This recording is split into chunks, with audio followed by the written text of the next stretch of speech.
Hello there, and welcome to Politics 101 on a Thursday evening. David Hines, of course, here with you, welcoming you to our Thursday edition. Like to welcome all of you, wherever you're joining us from, whether you're joining us from the United States of America or Canada, North America here. Welcome to Politics 101. Welcome to you if you're joining us from uh, Washington, D.C., Maryland metropolitan area, or you're coming at us from New York, New Jersey area, or from down there in Miami. Welcome, welcome. If you're joining us from Arizona, welcome. And of course, if you're joining us from the Caribbean, wherever you are in the Caribbean, in Antigua and Barbuda, St. Vincent and the Grenadines, Grenada, Dominica, the Windward Islands as we call them, Dominica, welcome to Politics 101. Or if you're joining us from the Leeward Islands, Antigua and Barbuda, as we said, welcome to Politics 101. Lots of Guyanese there in Antigua and Barbuda. Welcome to Politics 101. You're joining us from Montserrat, the volcanic island. Welcome to Politics 101. I know some of you are there in Montserrat. Or you join us from St. Kitts Nevis. Quite a few of us are in St. Kitts Nevis, our Caribbean. Welcome to Politics 101.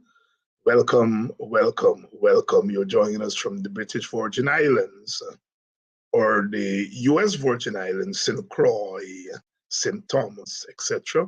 Welcome to Politics 101. St. Martin, we have quite a lot of people there. Lots of Guyanese there in St. Martin. Or you join us from the Bahamas, very north, and welcome. And if you're in Haiti, you know, our people are all over the place. Haiti is going through yet another round of stress, and you know, that country, the first Black Republic, is still paying the price of gaining its freedom in 1804. And situation in Haiti is really very bad, very bad, very bad. So we continue to stay with the people of Haiti to give solidarity wherever we can. Brother David Rudder said in that calypso, Haiti, we are sorry we misunderstood you. Someday we'll turn our head and look inside you. Someday we'll turn our head and restore your glory. We have not always stood by Haiti. We have seen them as different. But without Haiti, there would be no Guyana, and there would be no St. Kitts. Hello there if you're joining us from Trinidad and Tobago.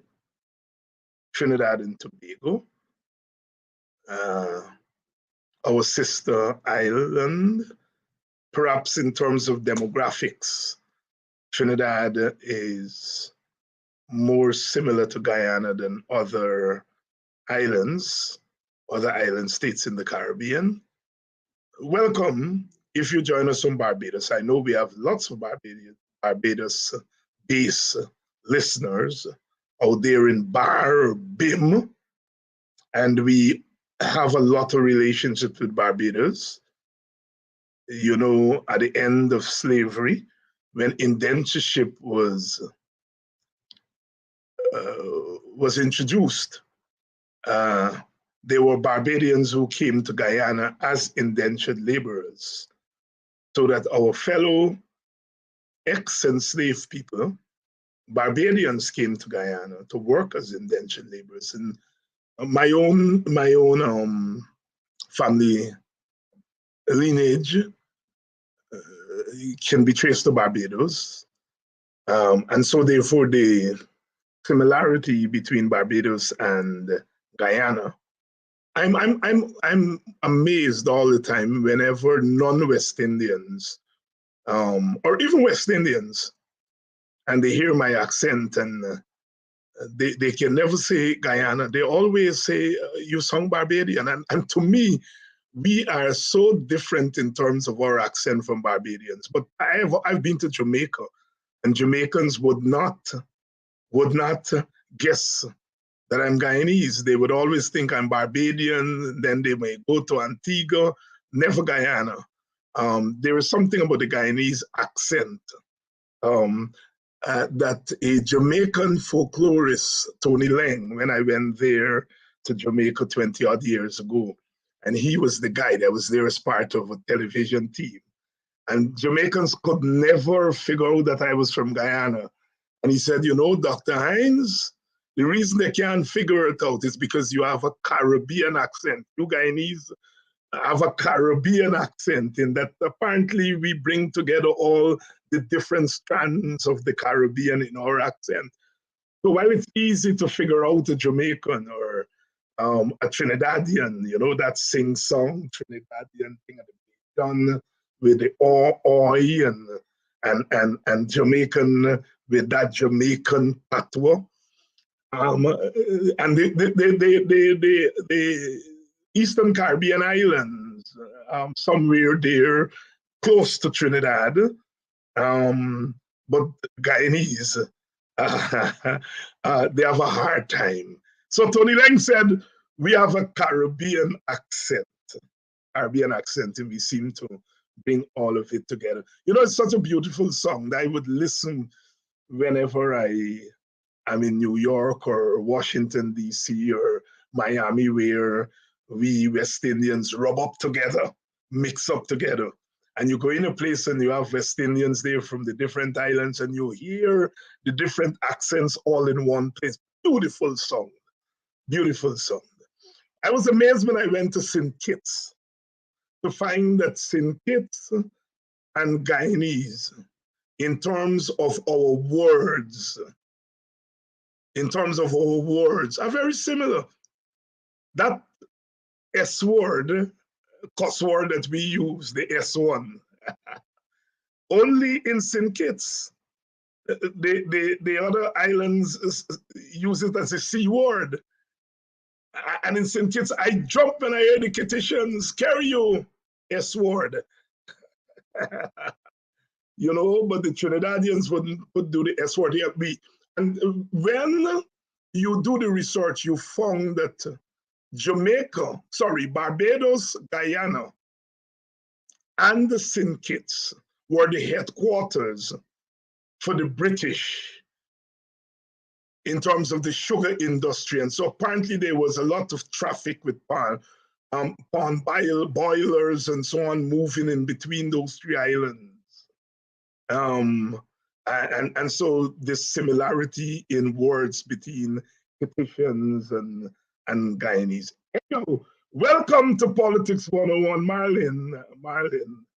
Marlin, as always, is on. I see GT Rude girl. She'll be vexed with me if I say girl. Where are you going, Dr. Hines? It's not girl, it's girl. GT Rude girl, of course, having some connection to my home village. Good evening, Gary Greenwich. Regulars, I'm seeing Donna Liverpool. Donna is a regular.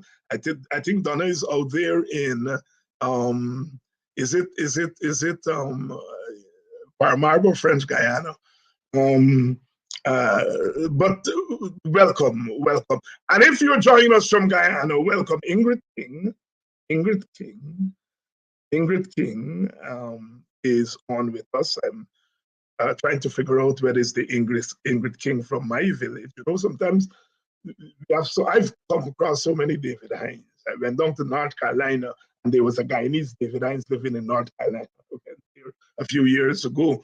And of course, my students, whenever I'm teaching, especially when I'm teaching my course on reggae or I'm teaching a course on Bob Marley, they would ask me if I am the famous David Hines, a singer out there in England, and I have to say, but no, I can't pull a note.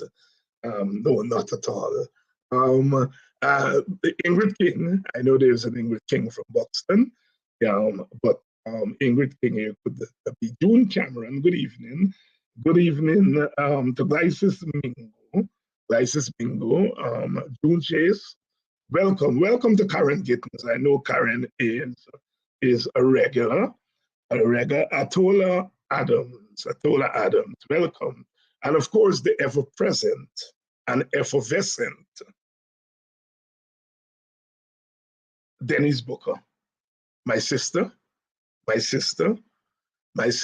Officer Booker. Welcome, ever-present, effervescent. I mean, if we, all of us come together, Ben Sharp and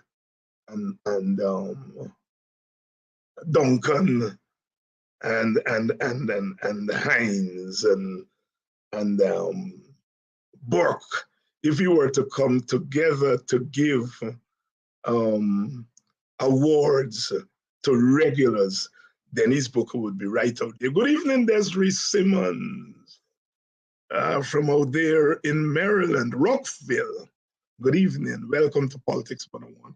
I see my brother Yuri Westmus is on there, and I should have talked about this eons ago, but Yuri wrote a letter in solidarity with the people of Moko and made reference to his own father, who played a pivotal role in the anti-dictatorial struggles of the 70s and the 80s, and his brother. His father worked with the PPP, in the PPP. He was a personal assistant, research assistant to Dr. Cherry Jagan. And his brother, Nigel Westmus, was a member of the WPA, my contemporary. We joined the WPA together as teenagers, and we are now big men. Professor Nigel Westmus is now a professor, of course. One of the things about us young people who joined the WPA, teenagers, we joined the WPA in the 70s. A lot of us went on to become professors. And, you know, it's not accident, because we were surrounded by all these academics, you know, whether it's Dr. Walter Rodney, Dr. Thomas, who's still with us, Dr. Josh Ramsamy, and Dr. Rupert Rupnarayan and others. It's no accident that some of us have been involved. But Yuri wrote this letter expressing solidarity with the people of Moko, and made reference to his father, his brother, and made reference to myself, David Hines. And that sent the PPP agent, Freddie Kissoon, crazy. The man dedicated a column to Yuri Westmus, a reply to Yuri Westmus the next day. Now, he never replied to what Yuri said, but took umbrage to the fact that Yuri mentioned his brother, who used to be Freddie's friend, just like myself, and who Freddie, when he was ready to go to the PPP, made bad friends with. A reply to Yuri Westmus, but never replied to anything Yuri said in his letter. But the story there is for Freddie Kissoon. Certain people should not speak, and certain people should not be spoken of. And you know, it's thing about the Creole middle class. You know, the Westmus family, of course, is a mixed family. But so far as I know, it's a mixed family that has always identified themselves as Black. Rory Westmus, who Yuri didn't mention in that letter, Rory Westmus was Yuri's uncle, his father's brother, and Rory Westmus was part of the original PPP. He was a founding member of the independence movement along with Burnham and Jagan and Guyana and Ashton Chase and Janet Jagan and Shelley Jagan, Jane Phillips Gay. Those are some of our founding fathers and mothers. And Rory Westmus, Martin Carter, of course. And Rory Westmus, Martin Carter, and Guyana, they were considered to be the ultra-left. Ultra-left, meaning that they were more radical than the Jagans and the Burnhams and so on and so forth. And Jagan didn't get along well with that ultra-left. In fact, Westmus, Rory Westmus, Sidney King then, who later became Guyana, Martin Carter, they split from the PPP in 56. There were two splits in the PPP. 1955 when Burnham split, and 1956 when Martin Carter, Rory Westmus, and Sidney King split. A lot of time we talk about one split in the PPP, but there were two splits. There were two splits. And so Yuri comes from that family. But Freddie Kissoon feels that Yuri Westmus should not speak because Yuri Westmus' brother, Nigel, did not join him in going over to the PPP in 2020. You see, a lot happened in 2020. A lot happened in 2020. And one of the things that happened in 2020 is that they wanted, they being in the PPP and their friends, wanted the endorsement of the WPA. They wanted us to say the elections was rigged. Elections were rigged. And they knew that if we said the elections were rigged, it would be more believable. Because whatever they say about us in the WPA, they know that we have political integrity. We had not been in office, so we were not contaminated. And they wanted us to endorse. And they shopped around. They went to all the WPA leaders individually, all the WPA members individually, and asked us to say the elections were rigged, and we said no. And we said no because we understood what was happening. We understood that there was more in the mortar than the pestle. And we were not prepared to line up with one side in a scenario where we had an inkling that the other side hands were dirty and perhaps dirtier. So when Order 60 and the recount happened, and the PPP's dirty hands were exposed, we were vindicated because we told them, Mingo cannot rig an election. Rigging is not an individual thing. And we suspected that the 2020 election was rigged in a sinister way. You see, one of the things that they were accustomed doing is to accuse the PNC during the days when the PNC was in power and the PNC was being accused of rigging election, that one of the tactics of the PNC was multiple voting on the day of the election. People vote 20 times, 30 times, 40 times, and so on. And the PPP in 2020 did not accuse the PNC of multiple voting. And we smell something. As it turned out, the multiple voting was done by the PPP before election.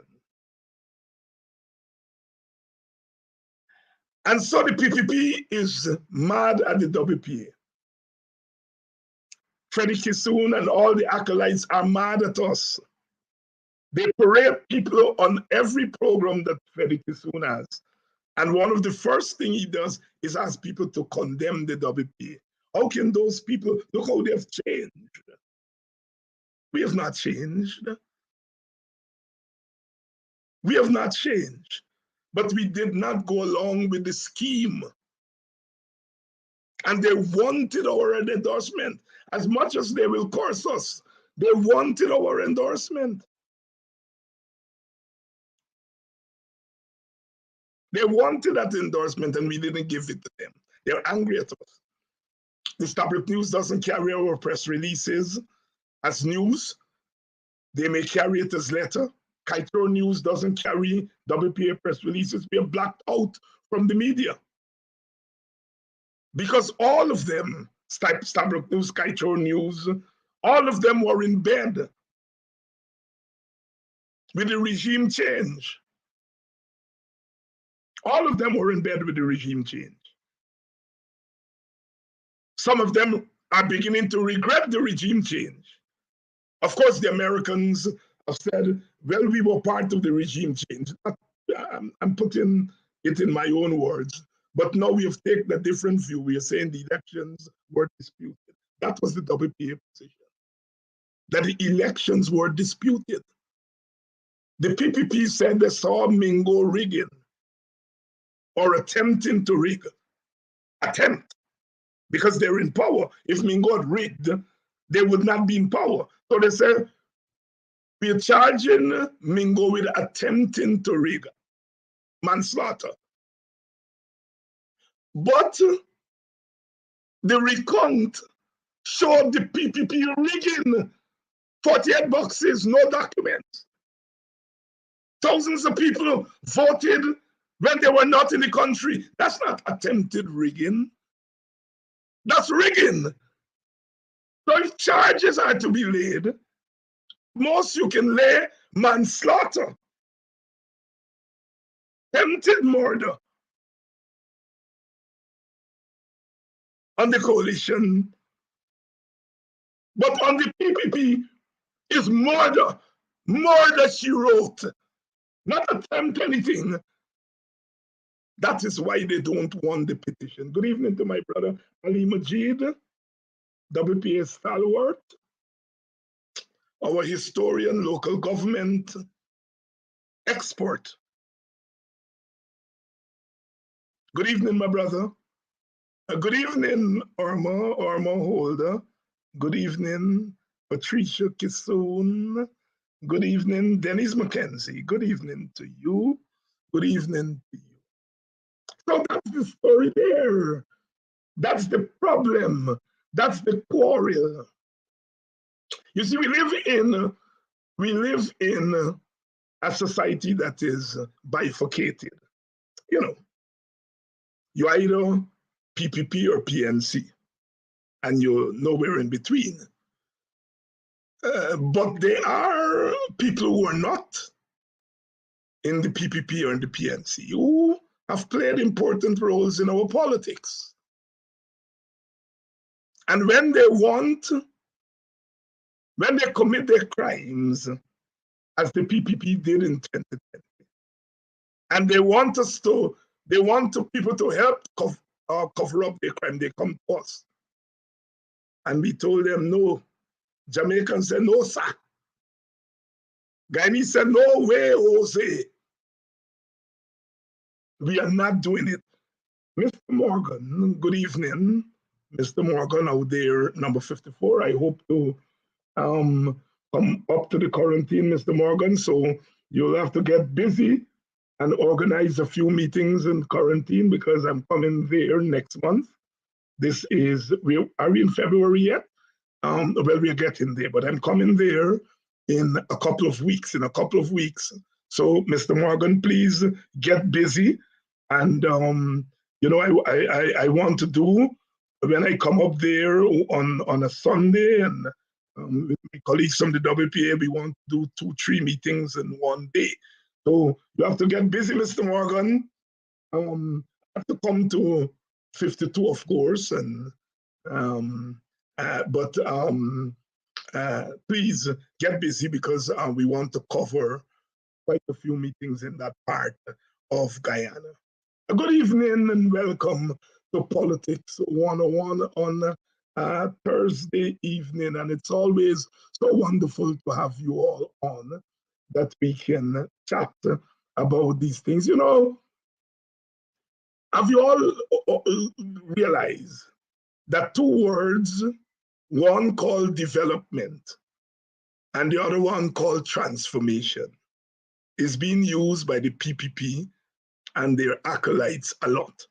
In fact, one of their supporters, Mr. Shamshong Mohammed, wrote in today's paper, and he was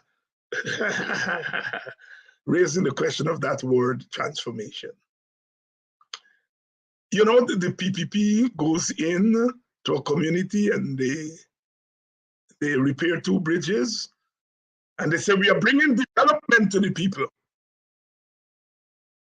And they have a budget, and they said, the budget is transformational. Well, I think they know English, and they know what development means in the dictionary, and they know what transformation means in the dictionary. And in political terms and economic terms, that's where they get into trouble. They don't know what development means in economic terms and political terms. And they don't know what transformation means. And they're planting these words in people's minds, playing with our minds. One thing you can't fault the PPP with, you know, they come out of that communist culture. They understand propaganda. So they're planting these words on our minds. Development. Repairing two bridges, it's not development. Building big buildings, it's not development.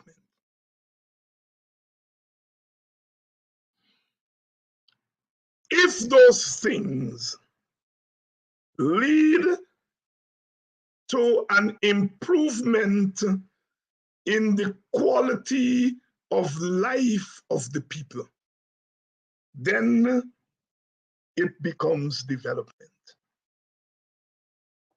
Repairing your infrastructure is not development.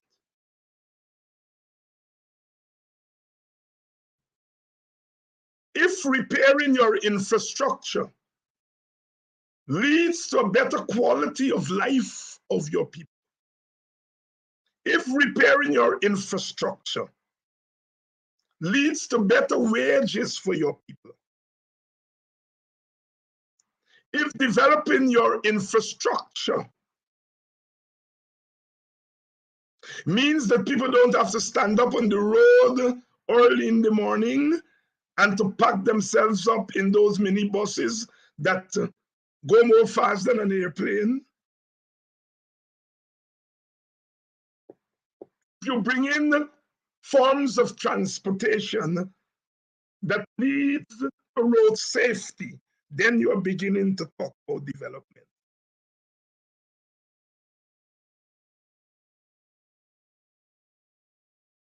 So development is not doing things.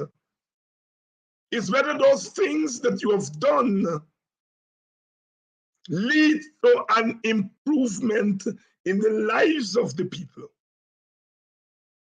If you build a road, you have to show how that road would lead to an improvement in the lives of people. If you build a 4-lane road, and it means that traffic is less congested and people don't meet to work half an hour late or an hour late, then that hour leads to increased productivity. Then you're talking about development.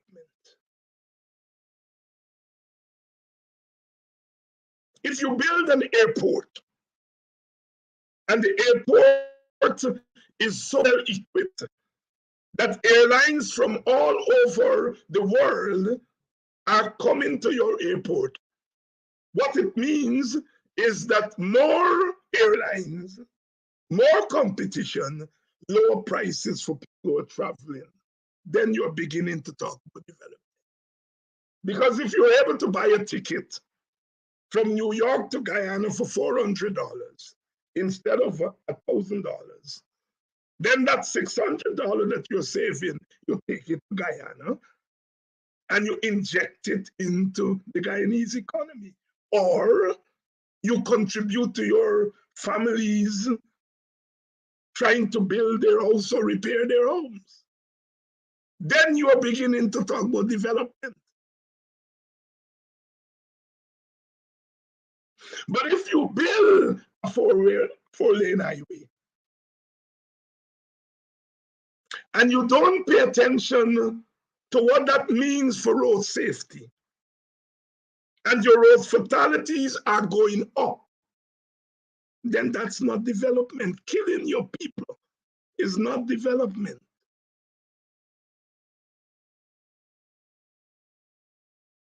So we've got to stop this nonsense of fooling people with words. With words. Now let's talk a little bit about transformation. Development leads to improvement. And you have an improvement in education. You have improvement in the delivery of healthcare. You have improvement in infrastructure and roads. You have improvement in technology that leads to manufacturing goods. When you put all those improvements together, and they lead to what we call fundamental change in the society, meaning that if all of those improvements lead to the lowering of our biggest social problem, poverty. If you're able to bring down poverty from 48% that it is to 8%, then you're beginning to talk about transformation. Any society that successfully deals with the question of poverty is on the road to transformation. If you win poverty, education improves.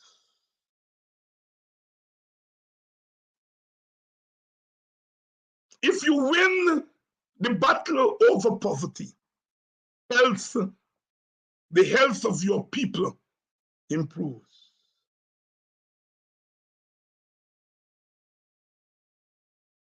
If you win the battle over poverty, productivity of your people increases.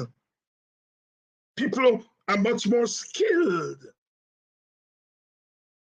You won't have to import people from India. You won't have to import skills from other places because you have taken your people out of poverty. And as they come out of poverty, their skills base improves. You're beginning to talk about transformation. So when the PPP is telling us the budget is transformation, how the hell can a budget be transformation? A budget is a budget. A budget could lead to transformation. But by the same token, a budget could lead to underdevelopment. It's no transformation. The big question is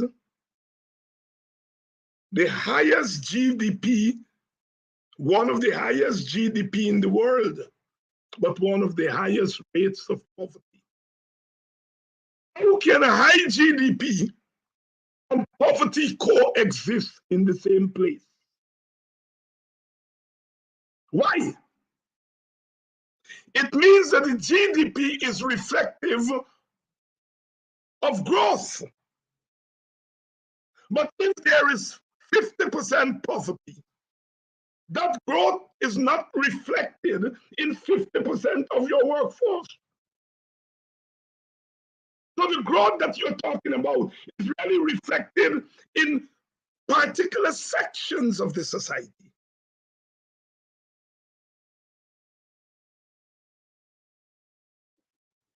So the improvement in your GDP, your gross domestic product, which means all the goods and services produced inside of the country. If your GDP improves, increases by 40%, and your poverty is 40-odd%, it means that that GDP is not reflective of half of your population. So while wealth comes into the country is being underdeveloped, to use a word from Walter Rodney's famous book, How Europe Underdeveloped Africa. We will be writing a book short. We scholars will have to begin to think about how the PPP underdeveloped Guyana. We know Guyana was underdeveloped because of slavery and colonialism. Because slavery and colonialism were intended to create wealth in the West Indies for the development of Europe. We know that. We were producing wealth for Europe. We know that. Now, in this independence era, yes, we are producing wealth for Exxon and the foreign companies, but we are also producing wealth for some internal Exxons.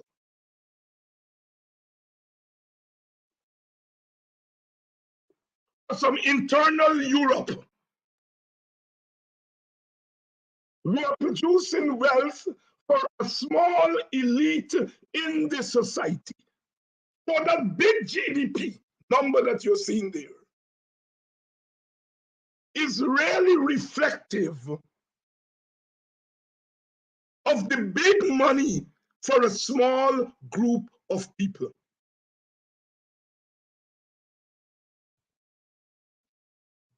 You see, I don't get on the bandwagon of cussing out Exxon, the Glenlal bandwagon. I don't get on it. Not because I don't feel Exxon should be criticized. They should be.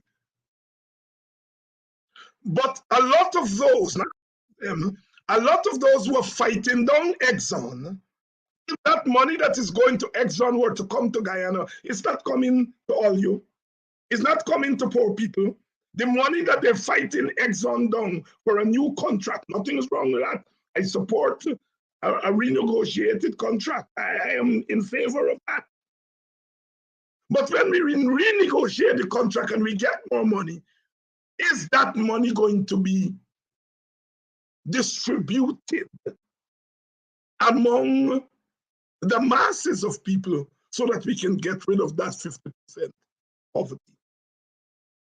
Or is that extra money that is going to come from a renegotiated contract going to go to the elites, more money for them? You all hear me? That's why I don't jump on the Glenland bandwagon. I know that there's some conscientious people, some nationalists, who correctly believes that the contract should be renegotiated. I'm with them. But the question I'm asking them, and they don't ever deal with it, if the little we are getting now is being misappropriated and misdistributed in favor of a small elite, tell me, when we get the extra from a renegotiated settlement, tell me, Why you think it's not going to go to that small elite? I am tired of fighting for elites. And so that's why I don't go down that road with that contract story. Not because I feel the struggle is a wrong struggle, but I think the struggle is too narrow. You must talk about renegotiating the contract, but also renegotiating the internal contract between government and people.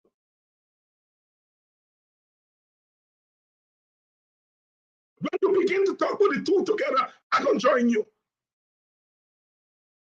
But you're only talking about renegotiating the contract with Exxon.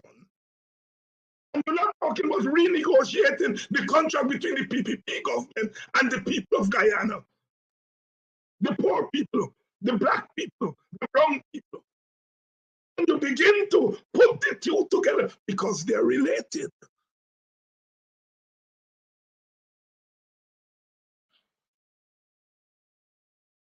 Then I will join you. Sisters and brothers, we got to be up to what is happening around us in Guyana. There's a lot that is happening. I said the other morning or the other night, I said one of the mistakes we made, some more than others, but one of the mistakes we made from 2020 to now 2023 is that we didn't give you all the big picture. You know, we were talking a lot about the elections being rigged by the PPP and they were being installed in power, and we were right about that. But it's a lot more rigging that was taking place that we didn't level with you all. A lot is happening. First of all, if we listen to the Glenlal people, you would believe that there's no money coming. And you would say, let us not pay any interest in oil. Let us not pay any interest in it because Exxon gone with all the money.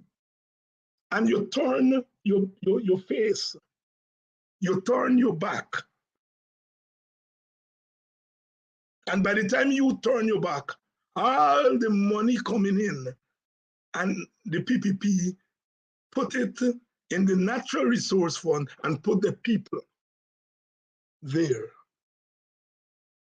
So that is what I find flawed with that Glenlal thing. And I'm only using Brother Glenn because he's the most vocal of them. But it's not Glenn alone.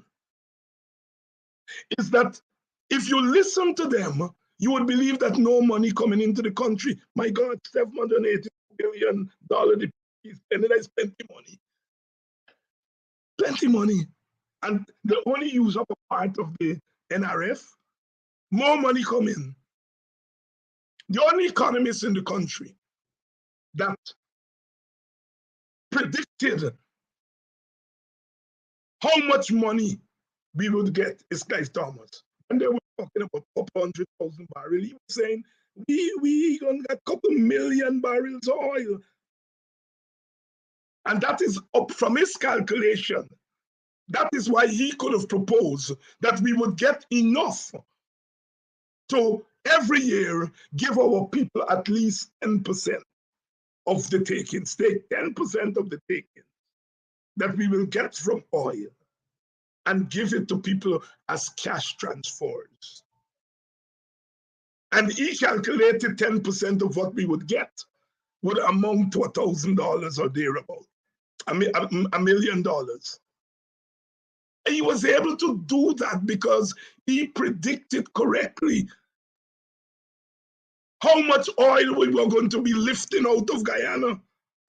And the others were, including some in the coalition government, were saying, oh, we won't get enough to give people that amount of money. Even today, the PPP saying that, oh, we don't have enough to give people that kind of money. But they do. They do. And Clive Thomas was on target. So even with a flawed contract, there is a lot of money coming into Guyana, comparatively speaking. And with the price of oil going up because of the Ukraine war, we get unexpected money. I understand we got last year about 300 to 400 million US dollars extra. Sisters and brothers, we got to put these things in perspective. Because we got to be in the know. We got to be in the know so we know where we get in joke. And if we're talking about voting in a government of our own, then we have to make sure that we in the know that that government that's coming in will do right by us. The coalition government missed the boat. They could have given a cash transfer before they left power. Or at least write it into law. But they didn't. And we now see the PPP misusing the concept of cash transfer. They're giving $250,000 to one set of people, and they're giving 30,000 to another set of people.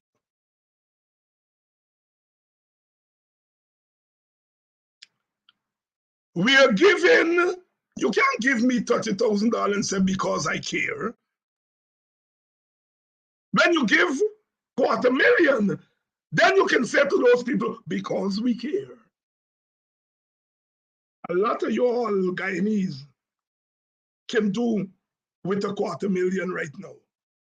But instead, they're giving you all 30,000 and said, because we care. Because we don't care. That's why we're giving you 30,000. The big money we give to the fishermen and fisherwomen, yes, we are giving you this because we care. And the 30,000 they're giving you all is because we don't care.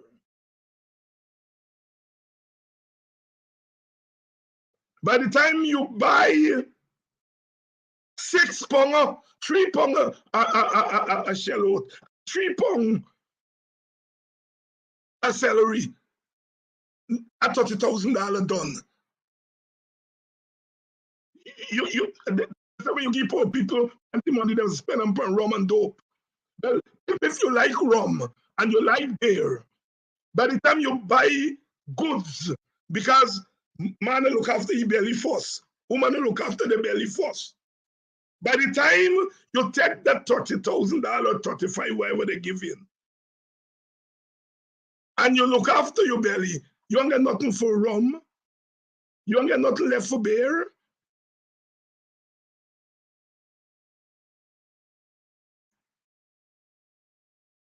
The $5,000 you give to old people for old age pension. I'm approaching there. I don't want to get old in Guyana. Oh, Jesus, $5,000? $5,000? $5,000? 25 US dollar? Because you don't care about your old people. Sisters and brothers, we are in serious times and we got to get these things right. Because when you're fighting, you got to know what you're fighting for.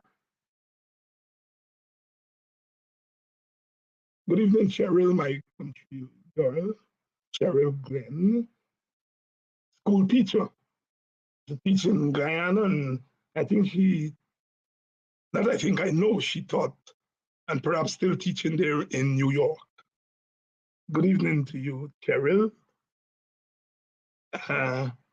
Good evening to all of you who are joining us. Denise McKenzie, good evening. Yvette Graham, good evening. Good evening, my sister.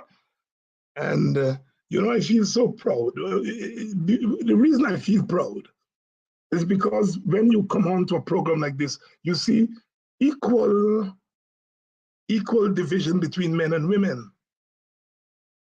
Often when you look around in political struggle these days, the men are missing.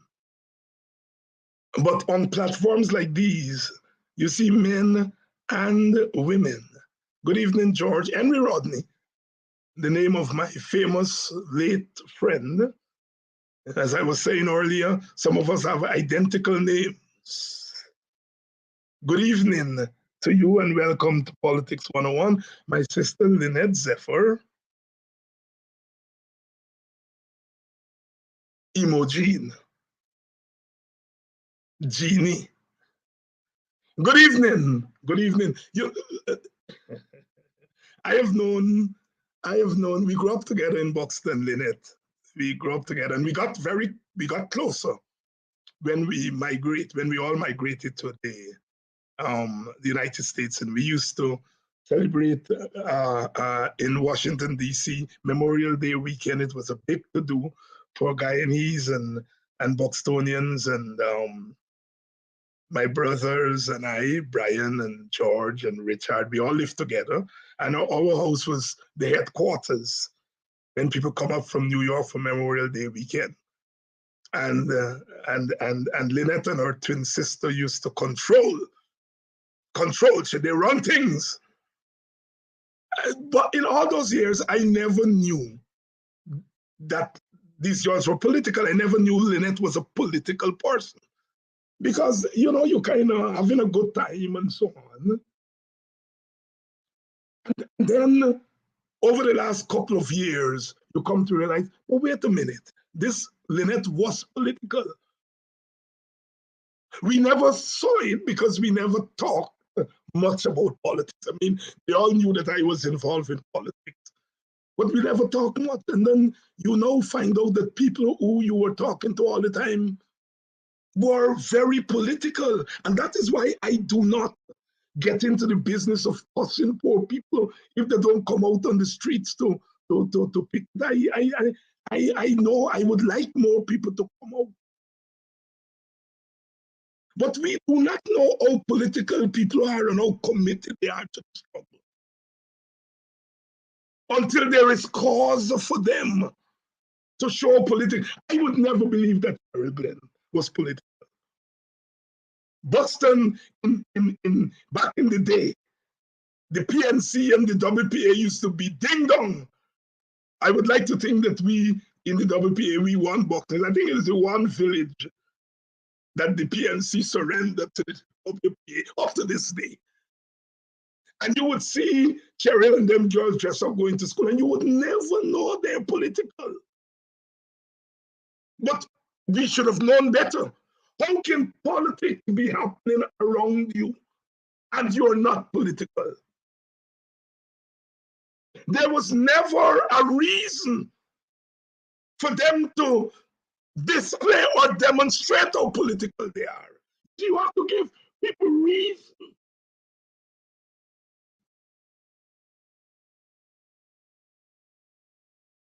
The coming to power of the coalition in 2011 and then for real in 2015 really brought out a lot of people from their shells. And I have written extensively. Transformational, the transformation word, the key word. How transformational, potentially transformational,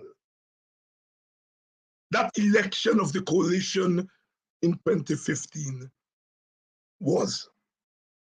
And my view is that the leaders did not understand the transformational moment. They didn't understand it. And I say that not because I want to criticize them, but I say that out of love, because a lot of them weren't political people. And so they didn't understand what they had in their hands. They understood in a big way what you all gave them in 2015. They would have get it. They would have get it. They didn't understand. You see what the PPP is doing? It's galloping. And anybody stand in its way, it stampede them. Moko people stand in the way, it bulldoze them. This body stand in the way, they bulldoze them because they understand what they have in their hands. And they know at the next election they could lose it. So they're hurrying. Every year the budget gets bigger and bigger so they can transfer bigger and bigger money to their people. Because they know that elections could be lost or you can get kicked out. Just as how they're trying with the foreigners to kick out the coalition, they realize they could get kicked out at the next election. And they're not making the mistake the coalition made. They are transferring as much as they could transfer to them. Our coalition government did not understand the moment. They didn't understand it in historical and political terms. Like I said, I'm not owning them. Because in many regards, they couldn't understand it because they weren't political people. And that is the risk when you have a government of mostly non-political people. And you don't really talk to your political people. Because there were those of us who were telling them, hello, hello. And they didn't listen to us. They tell me you're a small party. Rhonda, good evening to you. The Namstel, one of my favorite places. Hello to the Namstel. I feel as though I'm part of that village, partly because I used to go there a lot as a young man, as a child, and partly because I have relatives there who were very disappointed the other day when I went there and the meeting was keeping in front of my family them. And my family, they know that I'm coming for meeting. But you know, it was a short time and the organizers did not get time to spread the word. Since then, a lot of other than Amstel people have emailed me and inboxed me to say they didn't know that we visited the Amstel. What it shows is that there is more interest in what we do. Small parties, they're more interested in what we do than we think. That we could go in a community and people didn't know we were going there and people were annoyed that they didn't know we were going there. But I'm going to come back. We are coming back. We left some assignments with it, and I'm still people, and we are coming back in a couple of weeks. We're coming back in a couple of weeks. So, Sister Rhonda and the crew, you all please get busy. We are coming back in a couple of weeks. Our interest in going into our communities is not to go and show you faith. It's to go there and to work with our communities to defend themselves, to defend their lands, to defend their dignity, to defend their honor. And also in the process of defending your dignity and your land and your assets, you're creating something new. In our villages, we have a lot of infighting. It's not just in the Namstel, it's in Buxton, whichever village you go, you know, in Golden Grove, you know, there's the infighting, you know, the infighting. And it's a human thing. Infighting is not confined just to one group, you know, but the infighting hurts us because we are down on our backs. And so the infighting is hurting us, but we gotta work on that infighting. And the way you work on the infighting is that you give yourself, we give our people direction and confidence. And the more confidence you have, the less the infighting.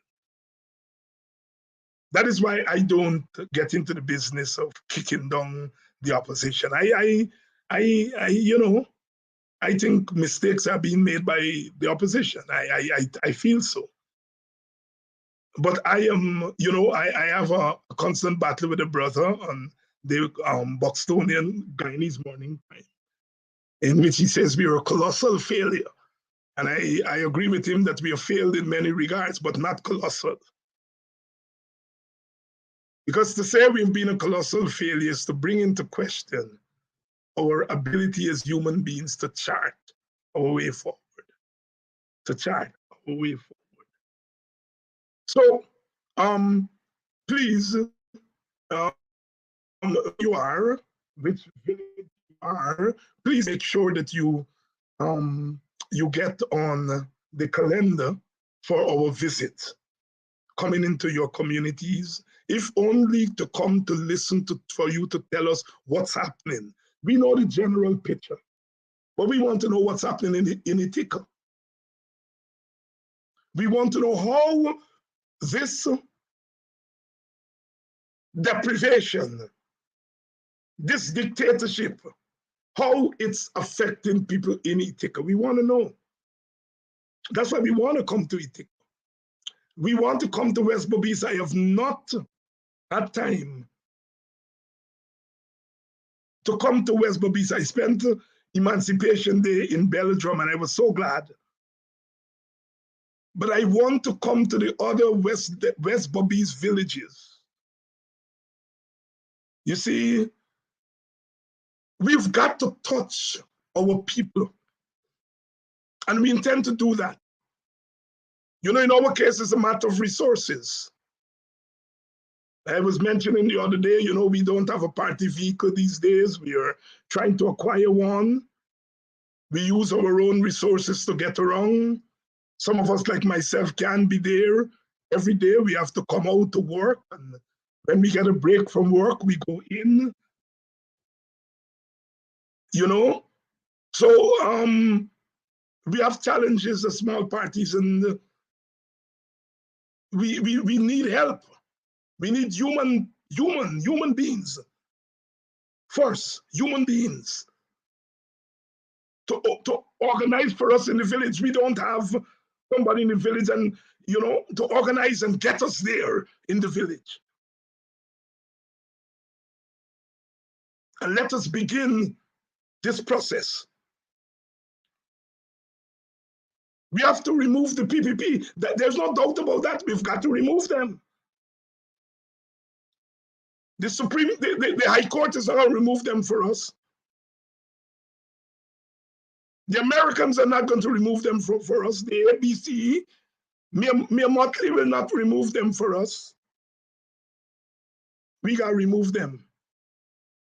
And if we are going to remove them, we have to convince more people that together we can build the capacity to remove them. 5 more years of this, 5 more years of that, we did. You don't win an election just like that. We won in 2015, but I can tell you, the planning for 2015 started back in 2006, 2005, when Robert Corbyn approached the WPA and said, we got to form a coalition. We couldn't do it in time for the 2006 election because, of course, you know, these were two parties who were fighting each other bitterly.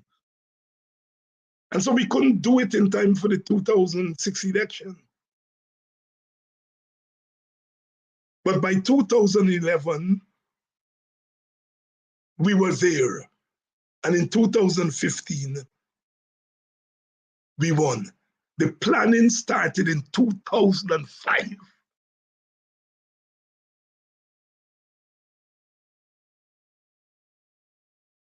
We hope we don't have to wait so long, 10 years this time. Because you've got to convince your people that you could win.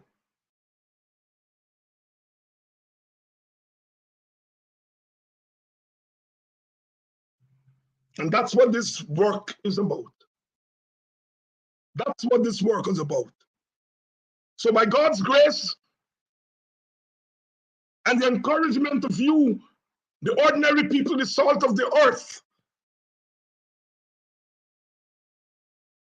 together we can sing. And you all know where I stand with Black people. I love you all to death. I love you to death. you're false, I will tell you,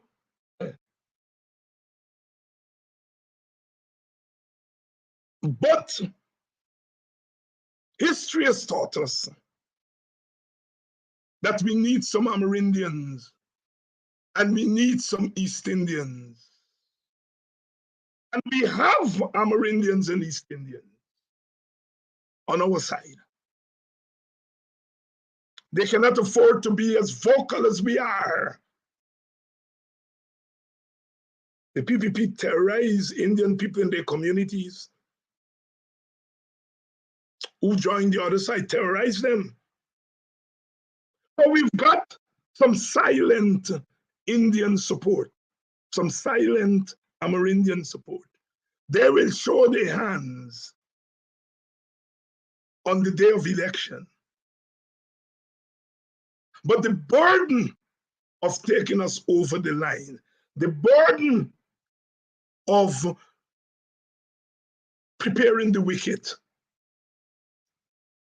is with the majority supporters, African Guyanese. It's we who have to go to front. With the support of our Indian brothers and sisters, our Amerindian brothers and sisters, the support of some of the elites, some of the moneyed elites. We need their support too, some of them.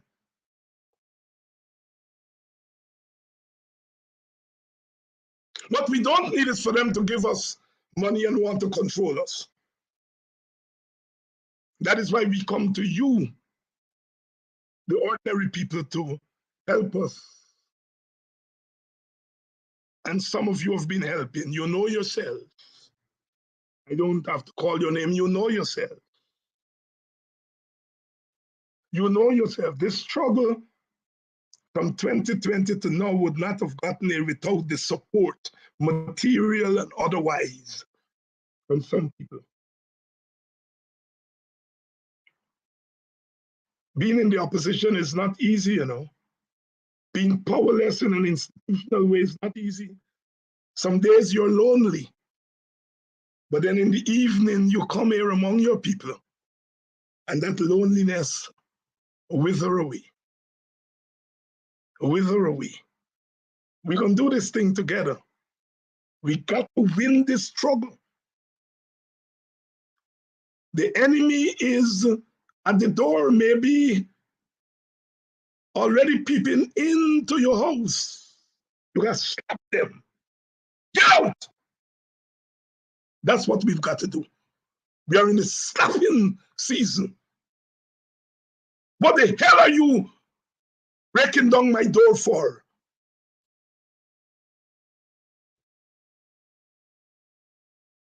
The bulldozers are outside, not outside the gate, they're outside the door. You all know my thing.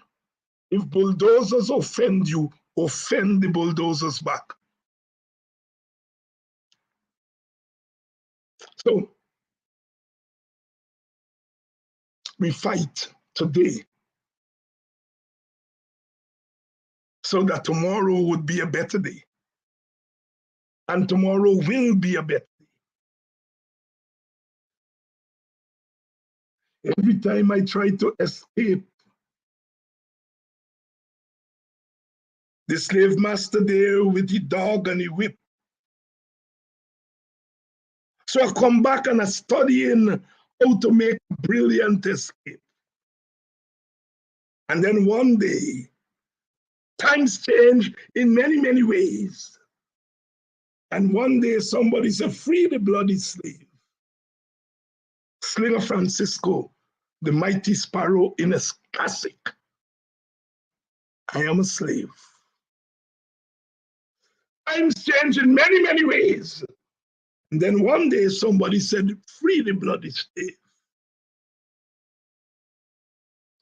That somebody has to be we. Us. Are we?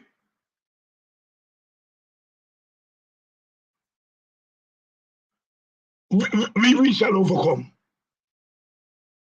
We shall overcome because we are human beings and we are constantly empowering ourselves.